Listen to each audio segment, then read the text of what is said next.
Welcome back, Phil 301. So in the last video, we discussed Augustine's taxonomy of the senses, and we saw that there were two main divisions of the senses. You had the bodily senses and then the senses of the soul. And under the senses of the soul, Augustine had an intellectual sense, or an eye of the mind, that detects intelligibles, which would be things such as mathematical truths, moral truths, logical truths, the soul itself, or mind that you have itself, and God.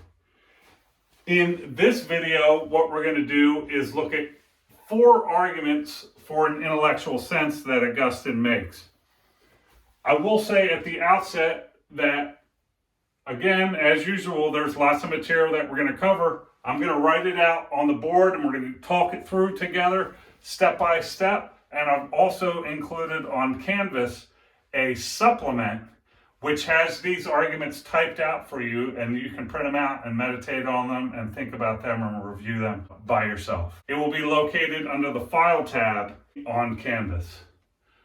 The first argument we're going to look at you can find in page 45 of your book, and the gist of this argument, or how it works, is he's going to first attempt to show that we cannot know or get the conception of the number 1 through the bodily senses.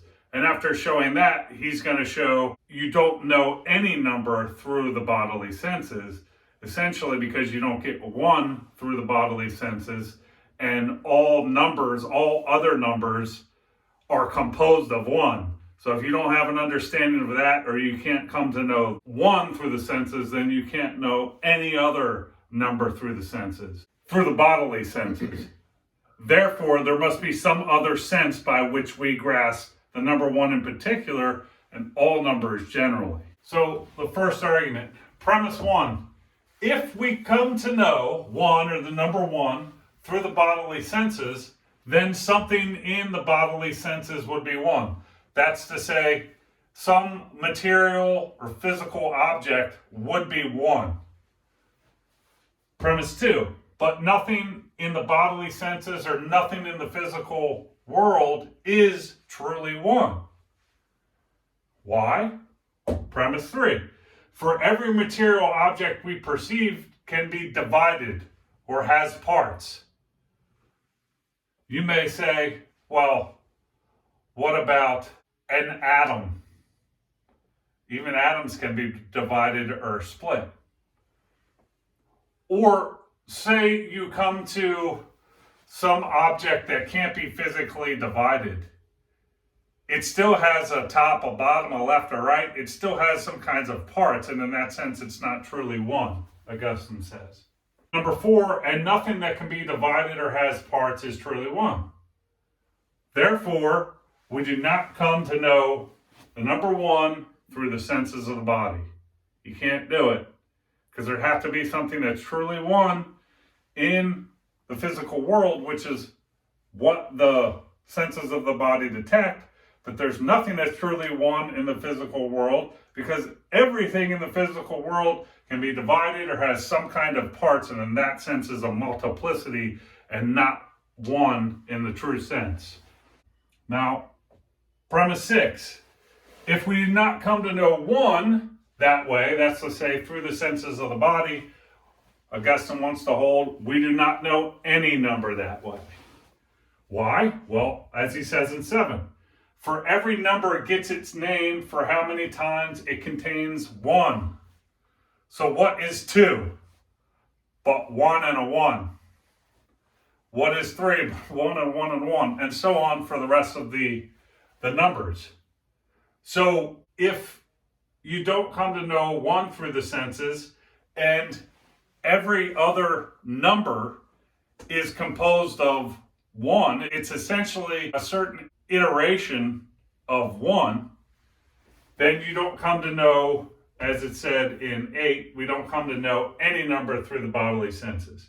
But listen, we know it. We don't come to know it through the bodily senses, but we do know that we grasp the number 1. We grasp oneness, and we grasp further numbers. We don't come to know them through the bodily senses, thus we have to see them or be able to grasp them through some other sense. That's the idea with this argument. Maybe one thing to add here is someone may say, well, you can divide 1 into decimals, 0.5. It has parts in a certain sense.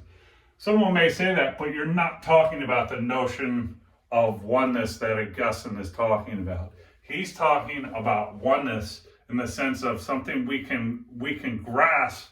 There's something that is a simplicity. It has no parts whatsoever. It's a single unit without any parts. We can see and think about such a thing and form a notion of such a thing, but there's nothing in the senses that are like that, right? So if you're talking about some other number, we're talking about 1 in the sense of something that can be divided, you're missing the notion that he's employing this argument, which is 1 as a simplicity, which has no parts whatsoever, can't be divided. It's a true singularity, or oneness in the truest sense.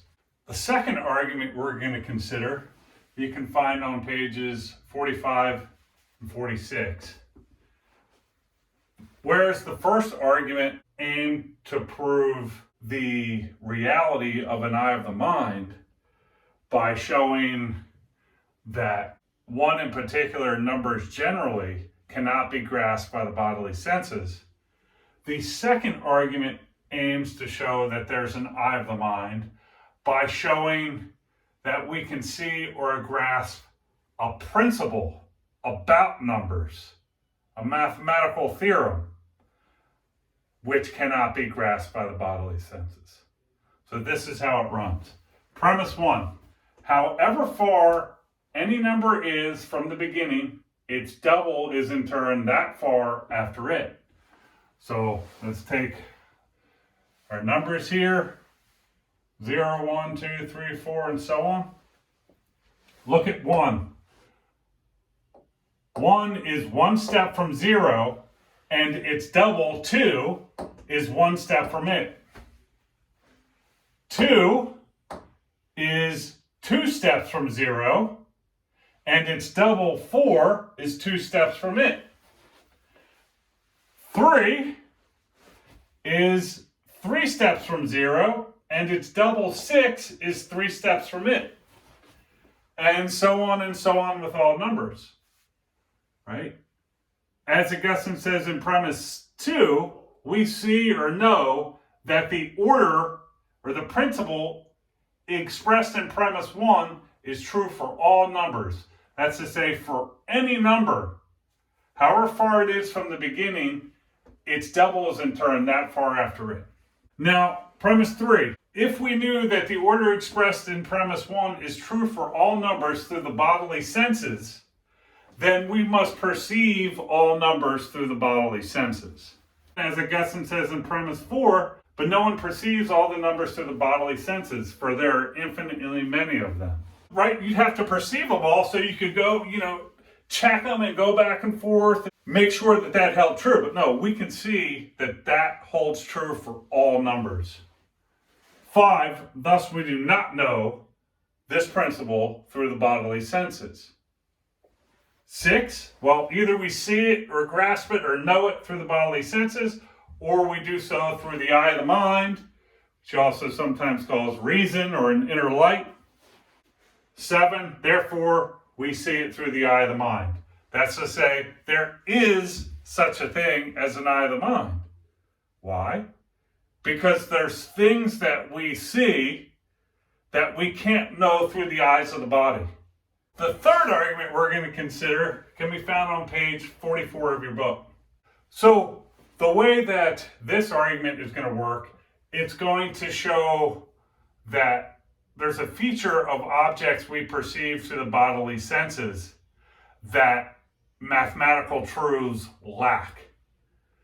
Therefore, it can't be the case that we come to know mathematical truths through the bodily senses, because the objects of the bodily senses, the very things that bodily senses detect, namely physical objects, material objects, bodies, these objects have a certain feature that mathematical truths lack. So let's have a look at this. Premise 1. Whatever we perceive by the bodily senses has come to be imperishable.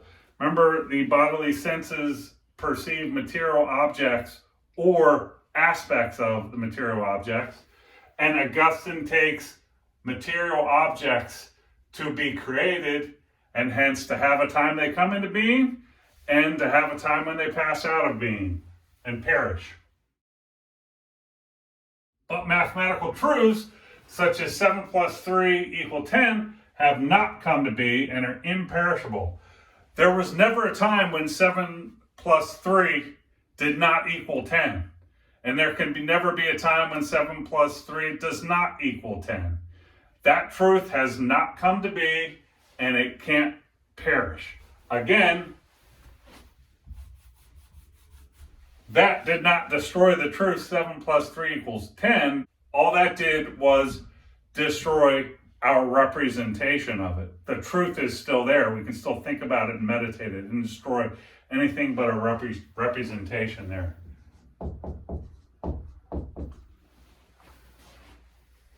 So, if whatever we perceive by the bodily senses has come to be and is perishable, but mathematical truths such as 7 plus 3 equal 10 have not come to be and are imperishable, it follows in 3 that we do not perceive mathematical truths through the bodily senses. And again, if we want to put a disjunctive statement in there, either we perceive them through the bodily senses or some other sense, namely an eye of the mind, it follows that we perceive them through some other sense, such as what Augustine calls the eye of the mind. The fourth argument that we're going to consider is actually not found in your book, but it's another argument that Augustine makes for another sense beside those of the bodily senses. That's to say, for, in this case, for an eye of the mind or an intellectual sense. And if you're interested and want to read about it, you can find it in his most famous work, The Confessions, in Book 10. So the argument works by showing that the reporting of the bodily senses, the data that they pick up, is limited to certain features that mathematical truths lack. These features don't apply. It seems actually silly to suggest that mathematical truths have these features. So since the bodily senses detect certain features that it's silly to think mathematical truths have, we can't come to know mathematical truths through the bodily senses.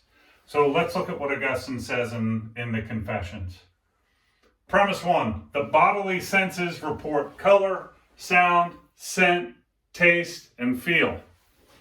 Premise 2, mathematical truths and numbers have none of these. What's the flavor of number 1? What's the shape of number 1? Now remember, I'm not talking about that thing on the board. I'm talking about the thing that when you think about oneness or pure simplicity, that's the thing that I'm talking about. Or when you think of a combination of simplicities together that create a larger number, that's what I'm talking about. Those things, or the mathematical principle like in the second argument, those things don't have a color, they don't have a shape, a sound, a scent, a taste, they don't feel a certain way. They lack all of these. Again, they're representations. I could maybe smell the marker in which I wrote. I'm not sitting here huffing markers, by the way, but I could. And yeah, that thing might have a certain smell. Remember, those are just representations. So the bodily senses report color, sound, scent, taste, and feel. Mathematical truths and numbers have none of these. Therefore, the bodily senses do not report mathematical truths. It's not where we come to understand or grasp numbers. And so we must know these mathematical truths, numbers, other types of truths as well, through another sense, namely what Augustine calls the eye of the mind.